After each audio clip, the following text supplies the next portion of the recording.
Ah, vous m'avez réveillé.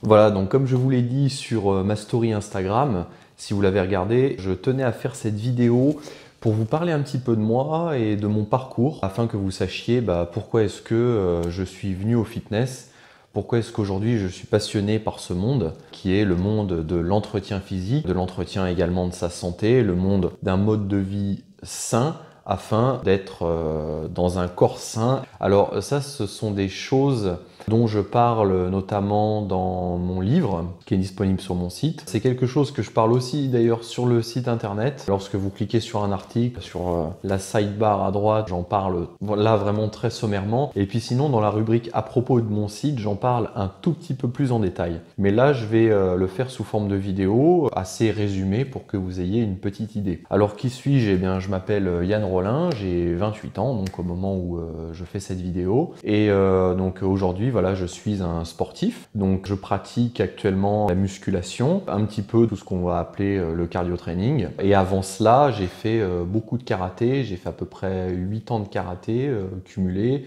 J'ai fait de la course à pied, plus d'autres sports, un peu de randonnée par exemple, beaucoup de choses. Alors c'est vrai, aujourd'hui je me suis focalisé sur plutôt musculation avec un petit peu de cardio, ce qui suffit largement, mais c'est vrai que j'ai testé pas mal d'autres sports. Et j'étais pas au départ prédisposé à faire ça pour plein de raisons. Alors déjà, j'ai eu 2 entorses au niveau du pied droit, donc voilà, donc 2 entorses au même pied quand j'étais enfant, donc ça m'a posé pas mal de problèmes. En plus, j'ai ce qu'on appelle un génuvalgum, c'est-à-dire en gros, mes pieds, au lieu qu'ils soient comme ça, ils sont légèrement vers l'intérieur. Et ça m'a posé pas mal de problèmes, notamment une scoliose, puisque la position que vous prenez, que vous adoptez, eh bien, elle peut se répercuter sur l'ensemble du corps. Donc si vous avez un problème au pied, ça peut se répercuter jusque dans votre colonne vertébrale. Donc j'avais ce problème au pied, plus les 2 entorses au niveau de mon pied droit, comme je vous l'ai dit, plus une légère scoliose. Et en plus de ça, j'avais quelque chose qui s'apparentait à de l'asthme, mais qui n'était pas de l'asthme en fait, c'était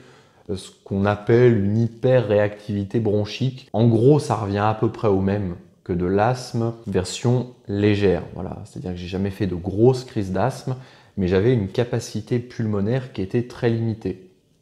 Donc c'est pour ça que pendant mon enfance, pendant longtemps, j'ai pas fait de sport vraiment. J'aimais pas trop.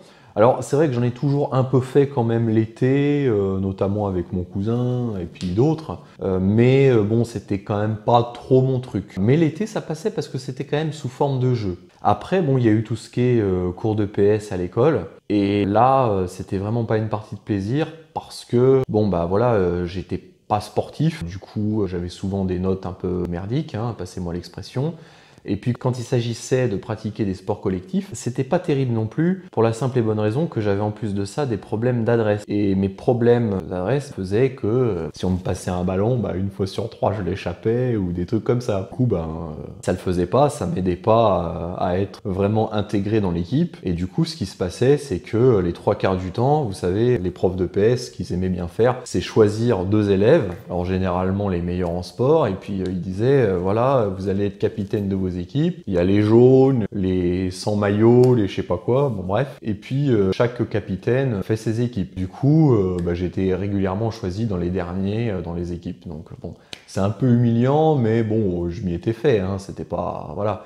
Mais disons que même si ça me traumatisait pas, c'était quand même jamais une partie de plaisir d'aller au cours de PS. Donc tout ça pour vous dire que j'étais vraiment pas prédisposé à faire du sport. Alors, petite parenthèse, je suis pas devenu un sportif de haut niveau, mais je suis devenu un sportif avec un bon niveau et avec voilà, une vie de ce côté-là qui a complètement changé. Et d'ailleurs, ça en a étonné plus d'un quand j'ai commencé à me mettre au sport. Alors comment ça s'est fait? En plusieurs étapes, parce que mes parents m'ont un peu incité quand même à faire du sport, aussi pour me sociabiliser, et puis pour que je vois le sport un petit peu d'une autre façon. Alors je me suis dit, bon, allez, pourquoi pas, on va essayer, ça sortira du cadre des cours de PS. Je vais tenter de faire du sport dans un autre contexte. Et donc on a regardé un petit peu, puis c'est vrai que j'avais pensé aux arts martiaux. Pourquoi? Déjà mon frère avait fait des arts martiaux, il a fait du judo pendant plusieurs années, et plus tard il a même fait de l'aïkido. Mais à cette époque-là, je crois qu'il n'avait pas commencé l'aïkido, mais bon, il avait déjà fait du judo pendant pas mal d'années. Et puis effectivement, en m'intéressant un petit peu au sujet, j'avais vu qu'il y avait un petit peu un code moral, avec un sens de l'honneur, etc., que c'était à la fois du sport et de la technique, que ça permettait aussi de se défendre. Et puis peut-être qu'il y avait aussi une part inconsciente de moi qui me disait, voilà, du coup tu vas peut-être remonter dans l'estime un peu des gens parce que tu vas savoir te battre, etc. Je sais pas, il y a peut-être quelque chose de cet ordre-là. Bref, en tout cas, j'ai regardé et puis il se trouve que à peu près, 20 km de chez moi à peine, il y avait un club de karaté. Alors j'ai dit, je vais tenter. D'ailleurs, j'ai oublié de vous dire, petit problème chronologique, j'ai tenté le judo, c'était au centre municipal. Ça, c'était juste avant de trouver le club de karaté et ça avait pas fonctionné parce qu'à l'époque, je manquais tellement d'adresses que j'avais du mal à faire des roulades. Et donc du coup, vu qu'au départ, quand on commence le judo, on nous fait faire des roulades, je supportais pas, donc du coup j'ai dit le judo n'est pas pour moi. Et juste après, donc j'ai découvert ce club de karaté et j'ai tenté. Ça m'a beaucoup plu, au début c'était un petit peu difficile au niveau de mon souffle, et puis finalement je m'y suis fait, j'y allais au départ 1 fois par semaine je crois, et après 2 fois par semaine. Et ce que j'aimais bien, c'est qu'il y avait un jour qui était axé cours technique et un autre jour axé cours plus sportif, plus combat. Et ça m'avait bien plu et ça m'a permis à mon rythme de progresser et d'augmenter vraiment mon niveau d'endurance déjà pour commencer. Et donc là déjà j'étais passé à un autre stade et je commençais à devenir un peu un sportif.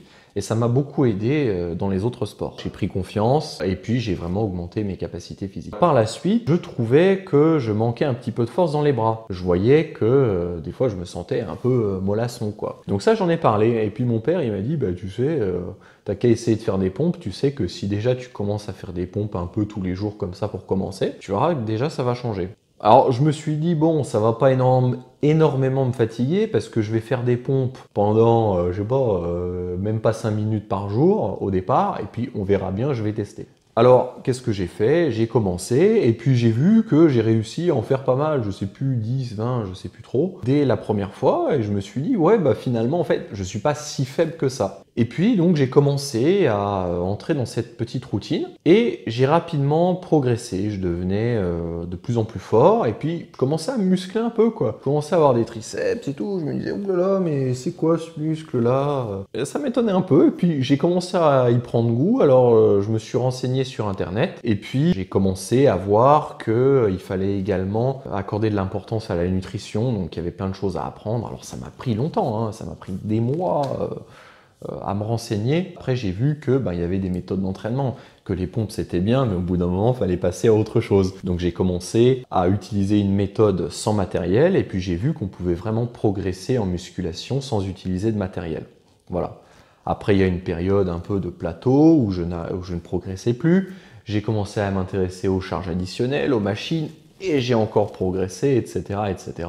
Donc en fait, ça s'est fait comme ça. Alors pendant à peu près 1 an et demi, voire 2 ans, je me suis entraîné sans matériel. Comme je vous ai dit, j'ai progressé et comme j'habitais à la campagne, la première salle de musculation, elle était à peu près 1 heure de route. Et il se trouve que pour mes études, qui étaient dans un domaine très différent du sport à l'époque, eh bien j'ai dû déménager à Saint-Étienne. Et à Saint-Étienne, j'ai connu ma première salle de sport. Donc j'ai été accueilli par une femme très sympathique qui m'a un petit peu expliqué. Et puis voilà, j'ai commencé. Et puis là, j'ai vraiment eu une explosion de mon niveau physique. Alors après, j'ai fait quelques erreurs. C'est pas le sujet de cette vidéo. Ça, j'en parle dans mon e-book gratuit que vous pouvez télécharger sur mon site mon-idéal.com où j'explique qu'est-ce qui m'a amené à un moment donné de ma vie à prendre 30 kilos et à les perdre. Vous verrez que c'est lié à mon parcours en musculation. En tout cas, à cette époque-là, j'avais vraiment explosé au niveau musculaire. Et puis, j'ai continué comme ça sur cette voie et j'ai petit à petit appris de nouvelles choses parce que quand on veut se renseigner dans le domaine de la musculation, on trouve beaucoup de choses sur Internet, mais j'avais pas d'informations vraiment condensées. Donc c'est pour ça, par exemple, qu'aujourd'hui, sur mon site, je propose des formations vidéo dans lesquelles je condense les informations pour faire gagner du temps aux gens. Parce que moi, ça m'a fait perdre pas mal de temps, parce qu'il a fallu regrouper les informations, peser le pour et le contre, et c'est pas toujours simple.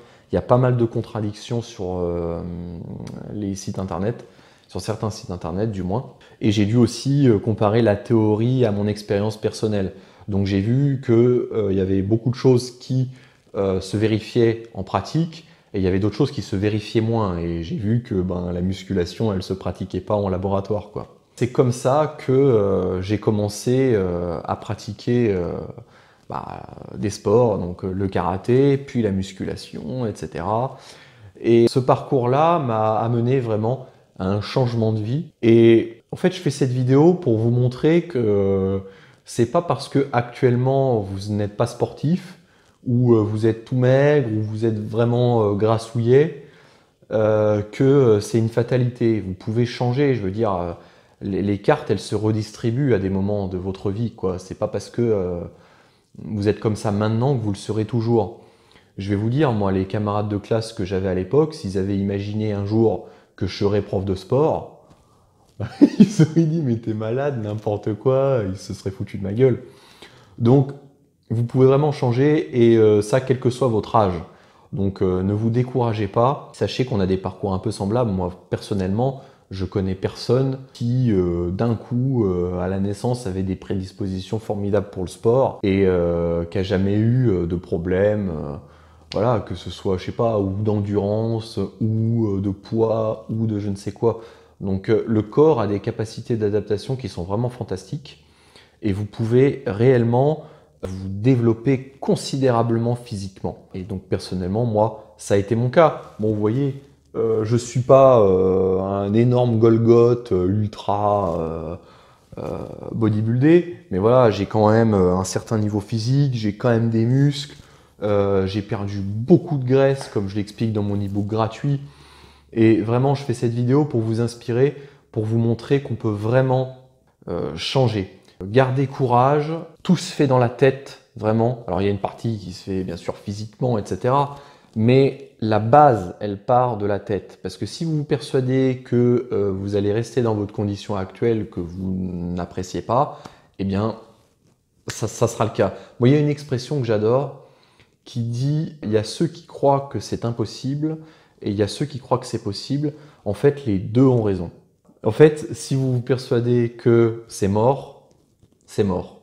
Si vous persuadez que c'est possible, eh bien, votre cerveau va se programmer pour trouver des solutions, vous motiver et faire en sorte que ce soit possible. Donc voilà, je vous souhaite de prendre conscience de tout ça, d'appliquer, parce que le plus important, c'est le passage à l'action. Et si vous désirez des informations complémentaires là-dessus, avoir une source de motivation également, eh bien, je vous invite à aller sur mon site internet mon-idéal.com. Il y a une fonction recherche aussi, plus des menus déroulants, vous verrez, il y a plein de choses, vous aurez beaucoup d'informations. Je vous invite à aller y faire un tour et j'espère que vous allez vous mettre au sport et surtout vous convaincre que c'est possible. Voilà, écoutez, je vous souhaite toutes les meilleures choses du monde et je vous dis à très bientôt sur mon-idéal.com. Longue vie à vos muscles.